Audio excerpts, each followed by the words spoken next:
장 1절에서 8절까지의 말씀, 주의 말씀을 들으십시오. 여룹바알이라고도 하는 기드온과 그가 거느리는 모든 군대가 일찍 일어나 하롯이라는 샘 곁에 진을 쳤는데 미디안의 진은 거기에서 북쪽 골짜기에 있는 모래 언덕에 있었다. 주님께서 기드온에게 말씀하셨다. 네가 거느린 군대의 수가 너무 많다. 이대로는 내가 미디안 사람들을 네가 거느린 군대의 손에 넘겨주지 않겠다. 이스라엘 백성이 나를 제쳐놓고서 제가 힘이 세어서 이긴 줄 알고 스스로 자랑할까 염려된다. 그러니 너는 이제라도 그들에게 말하여 두려워서 떨리는 사람은 누구든지 길라산을 떠나서 돌아가게 하여라. 기드온이 두려워서 떠는 자를 돌아가게 하니 그들 가운데서 22,000명이 돌아가고 10,000명이 남았다. 주님께서 또 기드온에게 말씀하셨다. 군인이 아직도 많다.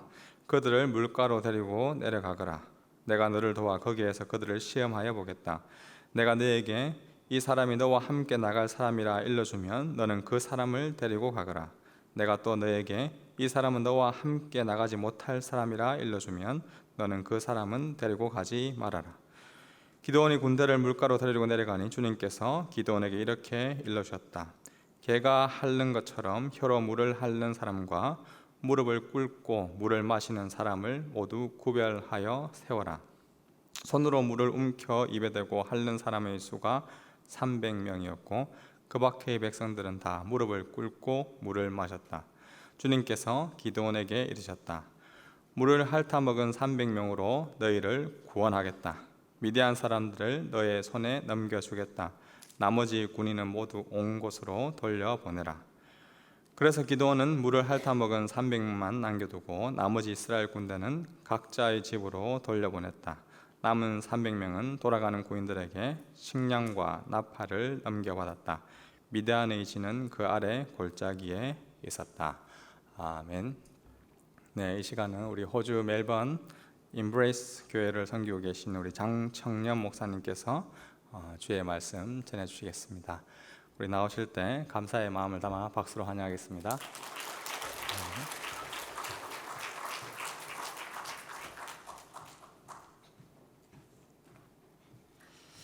여러분 잘 잤나요? 오늘 혹시 캠프 말고 오늘 처음 오신 분 계시죠? 여러분들 환영합니다. 우리 옆 사람에게 마음이 어떤지 한번 물어볼게요. 시간 드릴게요. 마음이 어떠니? 물어봐 주시고 한번 지금 내 마음이 어떤지 나눠봤으면 좋겠습니다.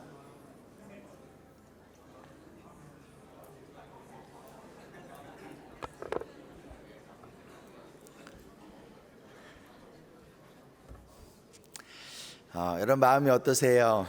제 마음은 어떨 것 같아요? 제 마음은 어떨 것 같아요? 비밀이에요.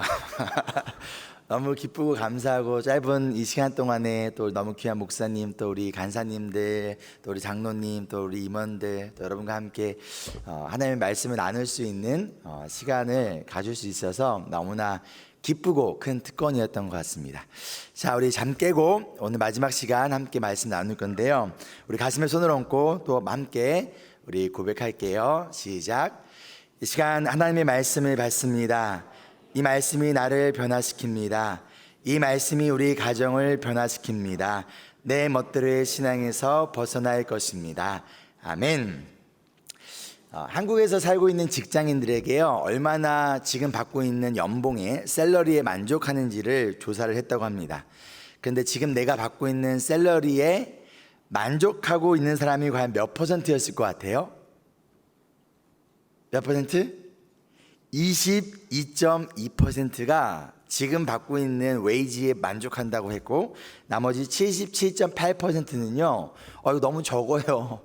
내가 이만큼 일하고 있는데 왜 이거밖에 안 줘요? 라며 불만족을 했다고 합니다. 그럼 여러분은 어떠하세요? 여러분 중에서 일하고 있는 우리 직장인들이 있다면 여러분은 지금 받고 있는 연봉에 샐러리에 만족하시나요? 난 만족합니다. 손 한번 들어보실까요? 저희 한번 아주 소심하게 뒤다 말았습니다. 우리는요 더 많은 것을 얻고자 합니다. 지금보다 좀 더 많은 것을 얻으면 만족할 것 같아요. 지금보다 조금 더 많은 것을 얻으면 더 행복할 것 같고요. 또한 지금보다 더 의미 있고 가치 있는 인생을 살 것 같다라는 그런 생각이 들어요. 그러나 우리의 인생의 만족과 행복은요, 그리고 우리 인생의 가치는요, 숫자에 달려있지 않아요. 이 동그라미가 몇 개 달려있느냐에 따라서 우리의 인생이 더 가치가 있고 행복하고 의미 있는 인생이 아니라는 거예요. 오히려 때로는요, 이 숫자 때문에 불만족하고 불행하며 의미 없는 인생을 살아가기도 합니다. 또한 신앙생활에 있어서 마찬가지로 여러분, 위험한 것 중에 하나가 있는데 그게 뭘까요? 뭘까요? 숫자예요. 어떤 수? 성도 수, 헌금 수. 그럼 성도 수가 많아야 교회다운 교회일까요? 헌금 수가 많아야 우리가 정말 하나님을 위하여 하나님을 위한 일을 감당할 수 있는 걸까요? 성도 수가 적고 헌금 수가 적으면 우리는 하나님을 위하여서 쓰임 받을 수 없는 걸까요? 종종 교회와 그리스도인들이요, 수를 너무나 의지한 나머지 주를, 즉 주님을 의지하지 않아요. 우리는 수와 주 사이에서 왔다 갔다 하며 살아갑니다. 그러나 믿음의 삶이란 수를 의지하는 삶이 아니라 주님을 의지하는 삶이에요. 우리 오늘 말씀 같이 볼까요? 오늘 말씀 1절을 보면요, 우리 다시 한번 1절 읽어볼게요. 시작.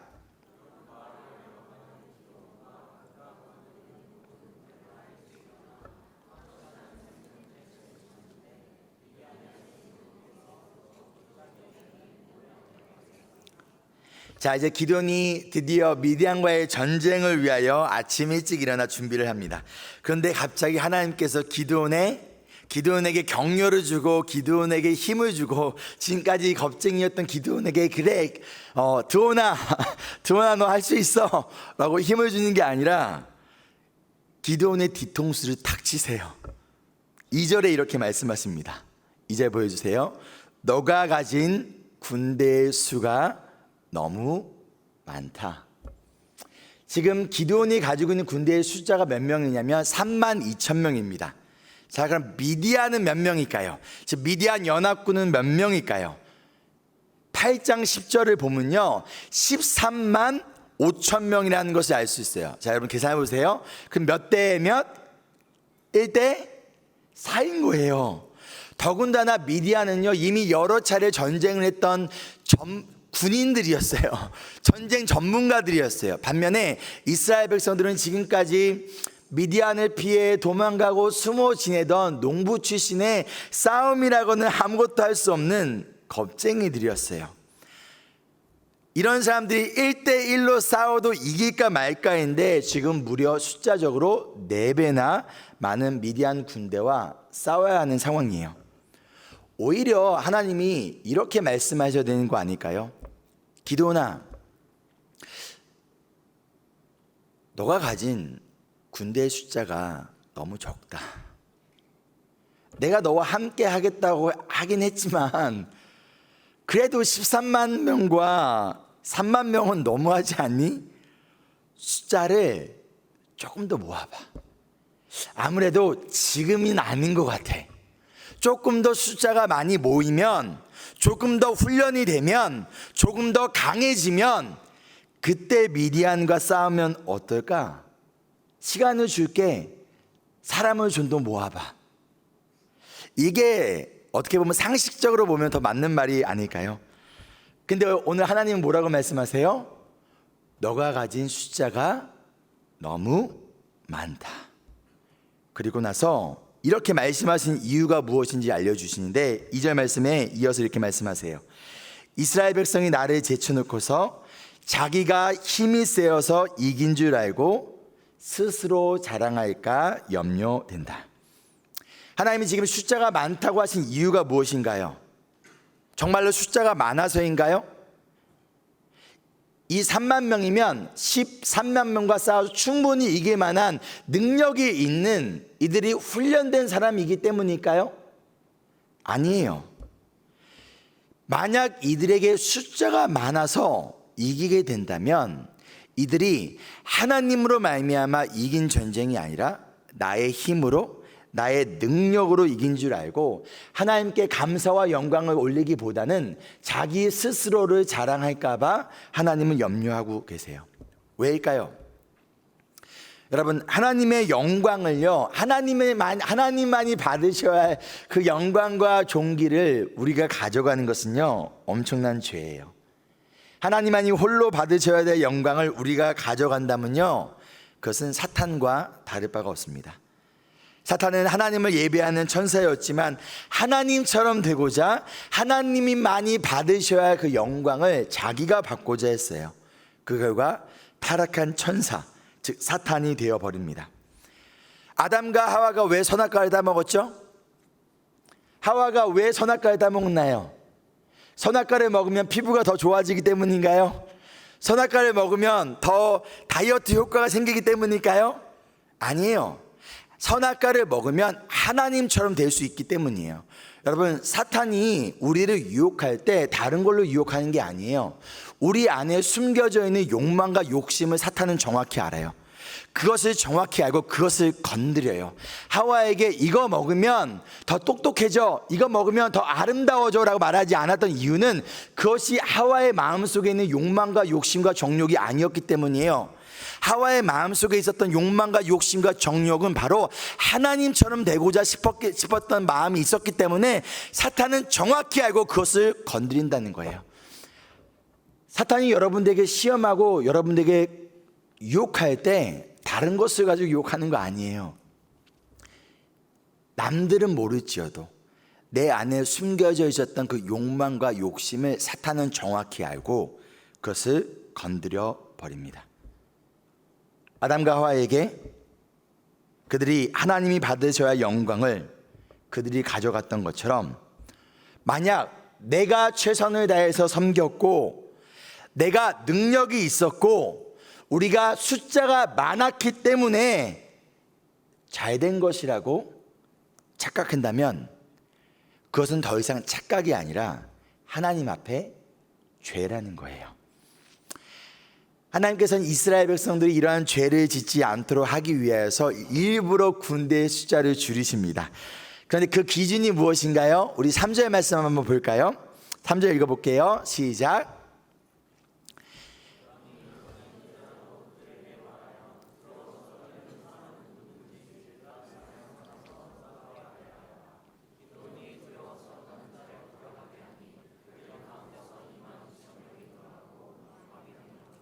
자, 기준이 무엇이었어요?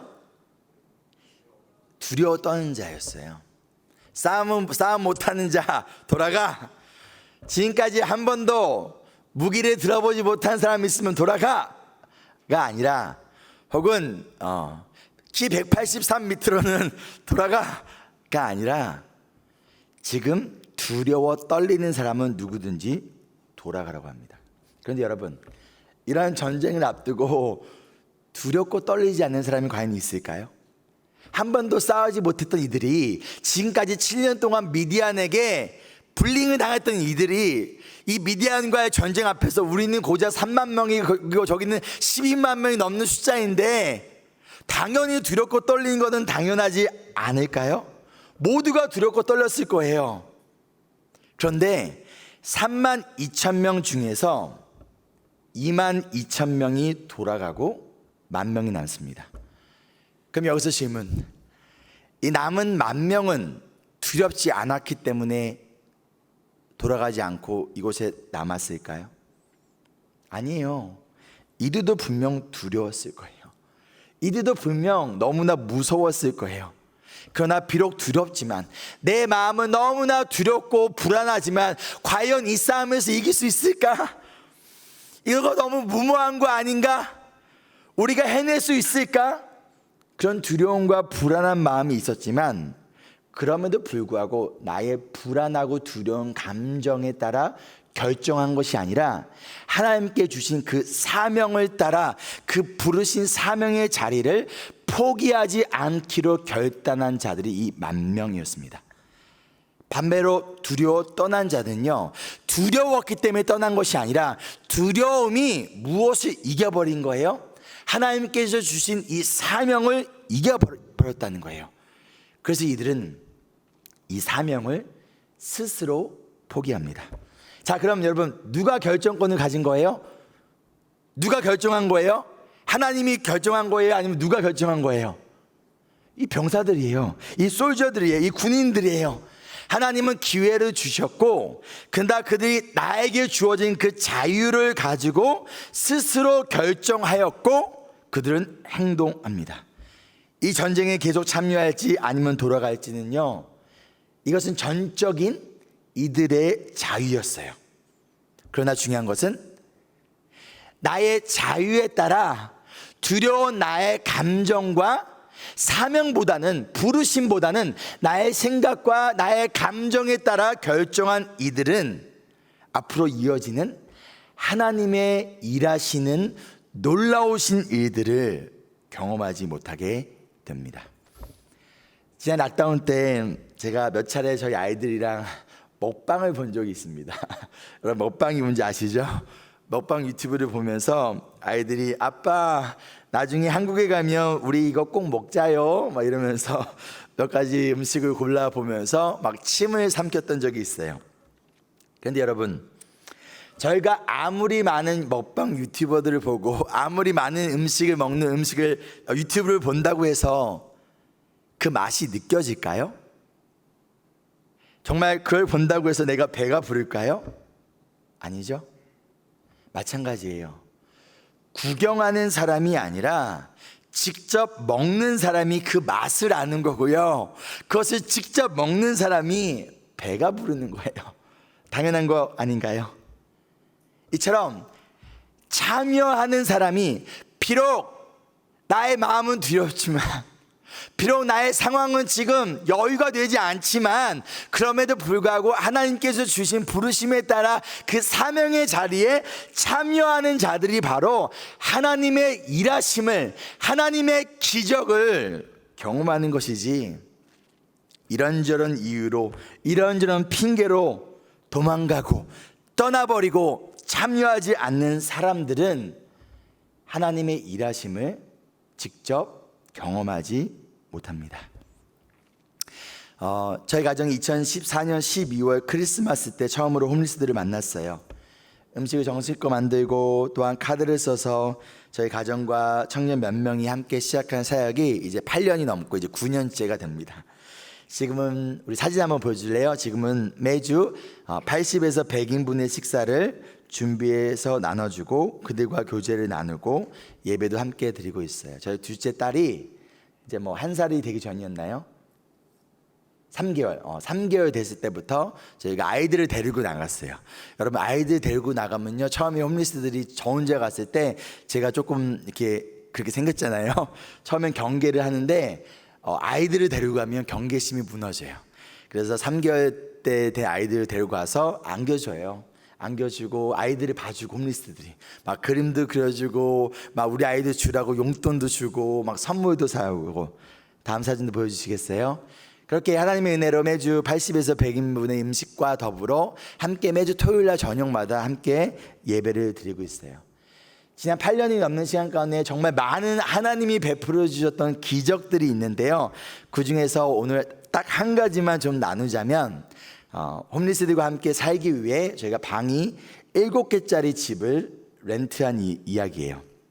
다음 사진 보여주시면, 제가 코 수술을 하기 위해서, 제가 왜 코 수술을 했는지는 말씀드리지 않겠습니다. 어떻게 수술 잘 됐나요? 제가 야구방망이에 코를 맞아서 코가 좀 잘못돼가지고 왜 맞았는지 말씀드리지 않겠습니다. 그 수술을 하러 한국에 들어갔던 적이 있었어요. 수술 후 며칠간 병원에 입원해서 치료를 받는 중에 이런 생각이 드는 거예요. 지금 의사와 간호사 선생님들이 24시간 나를 돌봐주니까 내가 지금 빨리 회복할 수 있는 것처럼 홈리스들을 일주일에 한 번 만나는 것이 아니라 함께 살면서 이들을 돌봐주면 이들이 조금 더 빨리 회복되지 않을까? 그래서 호주에 돌아가면 집을 렌트해서 봉사자 몇 명들이, 우리가 아니라 봉사자 몇 명들이 홈리스들과 함께 살도록 해야겠다. 그런데 집을 렌트할 돈을 어떻게 구할까? 누구 보고 홈리스들이랑 같이 살라고 할까?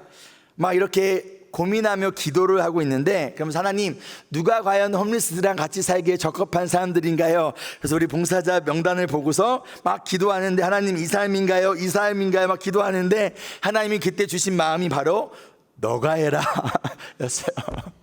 다른 사람이 아니라 너가 해라. 근데 당시 첫째 아들이 이제 막 4살, 5살, 둘째 딸이 이제 그 당시에는 이제 1살, 2살 때였어요. 근데 어떻게 이 어린아이들 데리고 홈리스들하고 같이 살 수 있을까요? 말이 안 되죠. 그리고 저는 하나님이 그런 마음을 주셨지만 당연히 내 아내가 동의하지 않을 거라고 생각을 하고 아내에게 아무 말도 하지 않은 채 호주로 돌아왔습니다. 그런데 멜번으로 돌아온 날, 공항에서 돌아온 날 아내가 갑자기 저한테 이런 말을 하는 거예요. 여보, 기도 가운데 하나님이 홈리스들이랑 같이 살라라는 마음을 주셨는데 당신은 어떻게 생각해? 뭘 어떻게 생각합니까? 여러분, 이런 여자와 결혼하면 축복입니다. 큰일이 아니라 축복입니다. 그래서 그래, 하나님이 뜻이구나 라고 생각을 하고 당시 저희가 살고 있던 신학교 기숙사를 나와서 홈리스들과 함께 살 집을 찾아보기 시작했어요. 근데 아내가 방이 7개짜리 집을 찾은 거예요. 그래서 그 집에 인스펙션을 갔는데 그 집 렌트비가 그 당시 한 달에 3,000불이 넘었어요. 근데 제가 한 달에 열심히 그때 청소 일을 해서 번 돈이 1,800불이었습니다. 내 한 달 수입보다 뭐가 많은 거예요? 집값이 더 많은 거예요. 이거 어떻게 감당합니까? 수를 보면 불가능하지만 주를 보면 가능합니다. 그래서 한번 인스펙션이라도 한번 가보자라는 마음으로 집을 보러 갔는데요. 이 집을 보여주던 그 에이전트가 아니 어린아이가 2명밖에 안 되는데 왜 이렇게 큰 집이 필요하냐고 물어서 어차피 안 될 거라 생각하고 누가 홈리스들하고 같이 산다고 하는데 집을 주겠어요, 그렇죠? 솔직하게 홈리스들하고 살 거라고 하니까 이분이 쓸데없이 감동을 받으신 거예요. 그래가지고 저희가 낸 어플리케이션 폼만 랜드로드에게 주고 나머지 것을 전달을 안 하겠다라는 거예요. 하필 왜 그러셨을까요, 그렇죠? 그런데 저희 어플리케이션 폼의 수입란에 저희 너무 수입이 적으니까 그 어카운트 밸런스를 좀 보내달라는 거예요. 그래서 제가 거기에 지금 몇십 불밖에 없는데 괜찮냐고 물어보니까 그럼 돈을 빌려서 좀 넣어놓으면 안 되겠냐는 거예요. 그래서 랜드로드를 좀 안심시켜야 되니까. 근데 거짓말하면 안 되잖아요. 근데 제 거짓말하면 안 됩니다 라고 말은 했지만 솔직한 내 마음은 뭐냐면 그래, 안 될 거야. 되지 말아야지. 큰일 나지. 그래서 그렇게 할 수 없습니다 라고 하니까 그분이 그럼 보내지 말래요, 그냥. 그리고 며칠 뒤에 계약금으로 한 달치 반값 3,000불을 보내달라는 거예요. 그 돈이 없었어요.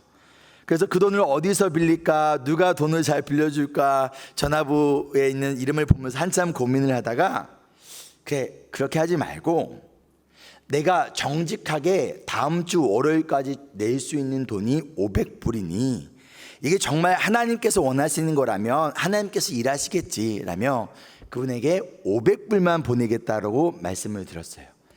그 에이전트가 어떻게 했을까요? 전화기 너머로 잘못 걸렸다 이런 느낌이었어요. 그리고 며칠 뒤에 계약금으로 500불을 보내고 난 다음에 이사 날짜를 잡은 뒤에 온 가족이 함께 아이들까지 작정 기도를 시작했어요. 그리고 기도를 시작하고 며칠 뒤에 갑자기 시드니에서 살고 있었던 평소에 알고 있었던 가정이 멜번에 놀러 온 거예요. 그래서 함께 대화를 나누다가 저희가 앞으로 홈리스들과 함께 한 집에서 살 예정이라고 말씀을 드리자 그날 밤에 문자가 왔어요. 저희가 조금이나마 돕고 싶어요. 내일 다시 찾아뵐게요. 그날 기도했어요. 하나님 2,000불만. 근데 그분들이 되게 어려운 형편이신 분들이셨어요. 하나님 그래요. 1,000불만 주셔도 제가 하겠습니다. 그 다음날 그분들이 찾아오셔서 렌트 비용을 써달라고 캐시로 10,000불을 가져다 주셨어요. 이후에도 여러 차례 돈이 떨어질 때면 누구에게 부탁하지도 않았는데 한 번도 만나보지 못한 분들이, 심지어 갑자기 모르는 호주 할아버지가 전화와서 Are you Paul? 그러면서 막 너가 이런 거 하고 있니? 그렇다고 하니까 집 주소 좀 보내달래요. 그 집 주소를 보내주니까 며칠 뒤에 5,000불짜리 체크가 온 거예요. 그분에게 감사하다고 전화를 했는데 그 전화가 없는 번호로 하는 거예요. 그렇게 1년 6개월간 홈리스 4명과 함께 그 집에 살아갈 수 있었습니다. 그럼 홈리스들과 함께 살아가면서 안 두려웠을까요? 아니요. 엄청 두렵고 불안했어요. 여러 가지 많은 사건들이 있었어요.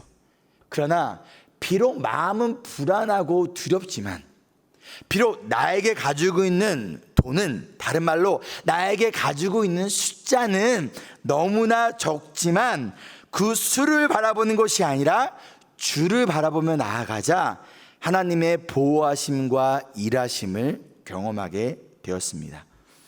만약 우리가 주가 아닌 숫자를 의지했다라면 불가능했을 거예요. 시도조차 하지 않았을 거예요. 그러나 수가 아닌 주를 의지하자 불가능이 가능하게 되었다는 거예요. 누가 그렇게 하셨습니까? 하나님이라는 거예요. 여러분, 하나님은요, 우리의 필요를 먼저 채워주시고 나서 그 일을 행하게 하시는 분이 아니에요. 하나님은 먼저 주님을 바라보며 주님의 말씀에, 그분의 뜻에 순종하며 행동하며 나아갈 때 필요한 것들을 넉넉하게 채워주시는 분이세요. 마태복음 6장 33절 함께 읽어볼까요? 마태복음 6장 33절입니다. 시작.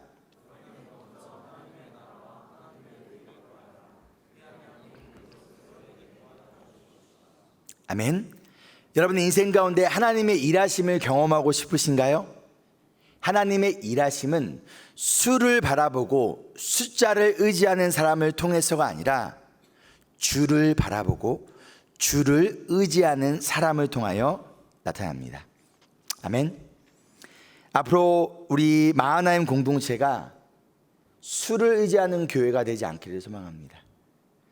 여러분들이 숫자를 바라보며 우리가 이만큼의 숫자가 있으니 가능하겠지, 우리는 이만큼의 숫자밖에 없으니 불가능하겠지가 아니라 수가 아닌 온전히 주만을 의지하며 하나님이 여러분 공동체에 주신 그 사명과 비전을 감당해 나아가는 여러분들이 되기를 소망합니다. 근데 그 중에 우리의 상식과 여러분의 상식과 여러분의 능력으로 불가능한 일들이 분명히 있을 거예요.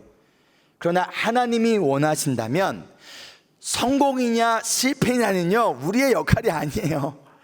그것은 하나님께 좀 맡기고 우리가 해야 될 것은요, 순종인가 불순종인가, 수인가 주인가, 이 사이에서 바로 주님을, 하나님을 선택해 나아가면 되는 거예요. 여러분, 함께 참여하시겠습니까? 아니면 구경하시겠습니까? 먹방처럼 그저 보고만 있겠습니까? 아니면 직접 드시겠습니까? 내가 지금 들 수 있는 것이 벽돌 한 장뿐이라면 여러분 그 벽돌 한 장이라도 들고 함께 동참하지 않으시겠습니까? 전적인 여러분의 자유입니다. 그러나 분명 참여하는 사람이 하나님의 일하심을 경험하게 되는 거예요. 올해를 이 수련회를 기점으로 이제 마하나임 공동체가 시작이 됩니다. 그렇죠? 여러 가지 교회 봉사와 사역 가운데 혹시 여러분의 마음에 내키지 않으면요, 여러분 안 하셔도 괜찮습니다. 죄송합니다. 제가 이런 말 드릴 자격은 없지만 죄송합니다. 여러분의 자유입니다. 그러나 하나님의 일하심은 구경꾼들이 아니라 주님을 바라보며 참여하는 자들이 경험하는 것이지, 참여하지 않은 채 구경하는 자들이 경험할 수 있는 것이 아닙니다. 여러분, 이 특권의 자리에 여러분을 초대합니다. 여러분 참여하시겠습니까? 구경하시겠습니까? 이어진 말씀 4절을 보면요, 주님께서 기드온에게 뭐라고 말씀하세요? 이제 됐다, 10,000명이면 충분하다가 아니라 여전히 수가 많다. 그리고 그들을 물가로 데리고 와서 갑자기 물을 마시게 합니다. 6절에 보면요, 그러자 한 부류의 사람들은 개처럼 혀로 물을 먹었고요, 다른 사람들은 무릎을 꿇고 물을 마셨습니다. 그런데 7절을 보면 이 중에서 300명만 남기고, 즉 개처럼 물을 먹은 300명만 남기고 무릎을 꿇고 물을 마신 9,700명은 하나님께서 돌려보냈습니다. 자, 그럼 여러분 기준이 무엇인가요? 기준이 무엇인가요? 물을 개처럼 먹으면 괜찮은 거고 무릎을 꿇고 마시면 잘못된 건가요? 아니에요. 그렇지 않아요. 지금 하나님은요, 숫자가 많은 쪽이 아니라 적은 쪽을 선택하신 거예요. 만약 반대로 무릎을 꿇고 물을 마신 사람들이 더 적었더라면 하나님은 그쪽을 선택하셨을 거예요. 하나님은 많은 숫자가 아니라 일부러 적은 숫자를 그렇게 300명만 남기셨다는 거예요. 조금 전까지만 해도 1대 4였는데 지금은 1대 400인 거예요. 정말 절대 이스라엘의 힘으로 이 전쟁을 이길 수 없어요. 이길 수 있는 확률 몇 퍼센트? 0%. 이제는 이 전쟁에서 승리하더라도 그 누구도 자신의 힘으로, 자신의 능력으로, 자신의 경험으로, 자신의 숫자로 이겼다라고 말할 수 없게 된 거예요. 때로는 우리는 이렇게 기도합니다. 하나님, 내 연봉이, 내 샐러리가 너무 적습니다. 하나님, 올 한 해 감당해야 할 사역들이 많이 있는데요, 하나님, 성도 수가 너무 적어요. 참여하는 숫자가 너무나 적어요. 사람들이 너무나 동참하지 않으려고 해요. 우리가 할 수 있는 숫자가 너무나 적어요. 하나님, 재정이 너무 적어요. 헌금수가 너무 적어요. 그래서 할 수가 없습니다. 이것은요, 철저히 지금 주가 아닌 수를 의지하고 있는 모습이에요.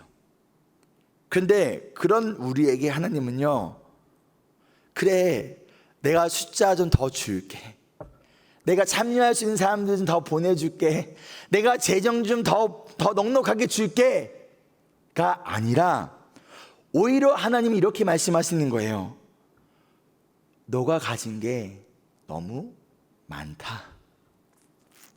너의 샐러리가, 너의 연봉이 너무 많다. 지금 너의 어카운트에 돈이 너무 많다. 너의 공동체의 사람의 숫자가 너무 많다. 그래서 너희가 힘이 세서 이긴 줄 알고 너희가 스스로 자랑할까 봐 내가 너무나 걱정된다. 그러니 숫자를 줄여라. 너가 가진 것을 비워라. 여러분, 이 말씀에 여러분은 어떻게 응답하시겠습니까? 사도 바울이 고린도후서 12장 8절 9절에 이렇게 말씀합니다. 함께 읽을게요. 시작.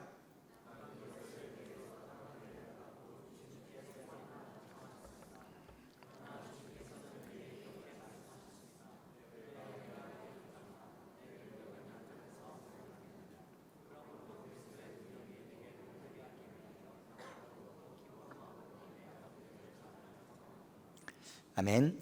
바울에게는 어떠한 질병이 있었어요. 이 질병을 제발 떠나게 해달라고 간절히 기도했어요. 하나님, 내가 이것만 없으면, 이 질병만 고쳐주시면 내가 지금보다 더 열심히 사역할 수 있잖아요. 이것만, 내 문제만 해결해 주시면요, 하나님, 내가 더 하나님을 위해서 할 수 있는 게 더 많잖아요. 하나님, 이 문제 좀 해결해 주세요. 그러면 내가 더 전적으로 하나님을 위해서 살아갈 수 있어요. 그런 사도 바울에게 하나님의 응답은 무엇이었어요? 그래, 알겠어. 너가 더 열심히 사역할 수 있도록 내가 그 병 치유해주고, 내가 너에게 건강도 주고, 너에게 물질도 주고, 너에게 필요한 거 다 줄게 가 아니라 대신 이렇게 말씀하세요. 내 은혜가 너에게 족하다. 내 능력은 약한 데서 완전하게 된다. 이 음성을 듣고 사도 바울은요, 치유를 받습니다. 무슨 말입니까? 질병이 진짜 치유됐다고요? 아니요. 질병은 여전히 있었지만 이것이 더 이상 나의 가시가 되지 않은 거예요. 더 이상 이것이 나에게 하나님 나라를 위한 사역의 핑계거리가 되지 않았다는 거예요. 더 이상 치유해달라고 기도하지 않아요. 대신 이 약함을 기쁜 마음으로 자랑하는 자가 되었다라는 거예요. 그 이유는 10절의 말씀에 보면 바로 내가 약할 그때가 바로 강하신 주님을, 우리의 생각과 이성을 뛰어넘어 일하시는 하나님을 경험하는 순간이기 때문이에요. 여러분, 내가 강하면요, 나에게 숫자가 많으면요, 힘이 많으면요, 우리는 그만큼 하나님을 의지하지 않습니다. 내 힘으로 충분할 수 있으면요, 우리는 내가 했다라고 생각해요. 그래서 그 결과 영광을 하나님께 돌리지 않아요. 아유, 말로는, 입으로는 하나님께 영광을 돌린다 하지만 내 마음속 깊은 곳에는 그래, 내가 가진 힘이 있으니까. 우리 공동체의 숫자가 몇 명인데, 우리가 가지고 있는 재정이 얼마인데, 그 가운데 우리의 가진 힘을 자랑하고요, 우리가 가지고 있는 숫자를 높이고요, 나아가 나를 높이고 나를 자랑하게 된다는 거예요. 여러분, 지금 강함을 위해 기도하고 있습니까? 더 많고 더 큰 숫자를 얻기 위하여 기도하십니까? 그러면 하나님을 자랑하고 과연 우리가 하나님의 영광을 위해 살아갈 것 같으신가요? 그런데 성경은 그렇게 말하지 않아요. 우리보다 더 많은 돈을 벌라고, 지금보다 더 사이즈가 커지라고, 더 많은 사람들이 필요하다고, 그래야 우리가 비로소 더 많은 하나님의 나라 일을 감당할 수 있다고 말하지 않는다는 거예요. 오히려 그 반대예요. 하나님은 자꾸만 비우래요. 하나님은 자꾸만 줄이래요. 우리는 더 커지고 싶은데, 우리는 지금보다 더 강해지고 싶은데, 우리는 그래서 더 인정받고 싶은데, 우리의 그 마음의 중심을 너무나 잘 아시는 주님은요, 너가 가진 게 너무 많다, 너가 가진 게 너무 크다, 그래서 너가 스스로 자랑할까봐 염려가 된다, 너가 교만해질까봐 염려가 된다, 내가 아닌, 하나님이 아닌 너가 가진 그것을 의지하게 될까봐 염려가 된다. 그러니 수를 줄여라. 그리고 주를 의지해라. 진정으로 여러분에게 필요한 것이 무엇입니까? 여러분의 개인의 삶과 여러분의 가정, 직장, 학교, 또 이 공동체 가운데 앞으로 내 멋대로의 신앙에서 벗어나 복음에 합당한 삶을 살아가기 위하여 진정 여러분에게 필요한 것이 무엇입니까? 수인가요? 아니면 주인가요? 무엇 때문에 그렇게 두려워하고 불안해 하십니까? 수인가요? 아니면 주인가요? 무엇 때문에 지금 평안함과 안정함을 느끼고 있습니까? 수인가요? 아니면 주인가요? 지금 무엇을 위하여 여러분 그리도 간절히 기도하고 있습니까? 수인가요? 아니면 주인가요? 우리 모두 수를 의지하는 인생이 아닌 주를 의지하는 인생이 되기를 소망합니다. 수가 아닌 주를 의지할 때 주님의 일하심을 경험하는 우리 모두의 인생이 되기를 소망합니다. 아멘. 주님의 일하심이 넘쳐나는 여러분의 인생, 가정, 그리고 우리 마하나임 공동체가 되기를 기대하며 축복합니다. 아멘. 말씀을 마치며 찬양팀 나와주세요. 미디안과의 전쟁을 치를 300명의 사람들은요, 하나님의 선택받은 자들이었습니다. 이제 하나님께서 행하시는 엄청난 구원의 역사를 이들이 직접 눈으로 보고 참여할 수 있는 특권을 이제 누리게 돼요. 그럼 여러분, 하나님께 이 300명이 꼭 필요했을까요? 아무리 하나님이라도 300명은 있어야지 전쟁에서 승리할 수 있었던 것일까요? 여러분 어떻게 생각하십니까? 그렇지 않아요. 이 300명은요, 증인이에요. 어떠한 증인이요? 하나님이 행하시는, 앞으로 하나님께서 행하실 이 놀라운 구원의 역사에 300명의 용사가 아니라 300명의 증인인 거예요. 이 300의 증인이 열방 가운데 나아가 이스라엘 백성께 나아가 하나님께서 행하신 일들을 전할 증인이었던 거예요. 마찬가지로 하나님이 이 시간 여러분을요, 증인으로 부르십니다. 여러분이 없으면 하나님이 하나님의 교회를 세울 수 없기 때문이 아니라, 여러분이 없으면 하나님이 하나님의 일을 할 수 없기 때문이 아니라, 여러분이 앞으로 하나님이 행하시는 이 놀라운 일들의 증인으로 여러분을 부르셨어요. 그렇기 때문에 이것은요, 무거운 의무가 아니라 놀라운 특권입니다. 여러분, 이 증인으로서의 특권의 자리에 주님께서 지금 여러분을 초대하고 있습니다. 그리고 앞으로 수가 아닌 주를 의지하는 여러분과 이 만한 공동체를 통하여, 또한 이 하늘의 교회를 통하여 이루어질 하나님의 놀라운 구원의 역사들을 여러분들이 구경하는 구경꾼들이 아니라 직접 참여하며 현장에서 내 눈으로 직접 보고요, 내 귀로 직접 듣고요, 내가 직접 경험한 하나님의 놀라운 이 역사의 자리에 여러분이 참여하는 이 특권을 여러분 놓치지 않기를 소망합니다. 함께 이 시간 찬양하고 기도할 건데요, 우리 주가 일하시네, 우리 주 함께 찬양을 나아갈 때, 하나님, 우리가 수가 아니라 주를 의지하고 나아갑니다. 가운데 일하실 주님을 우리가 기대하는 마음으로 함께 이 시간 찬양하고 또 기도하며 나가겠습니다.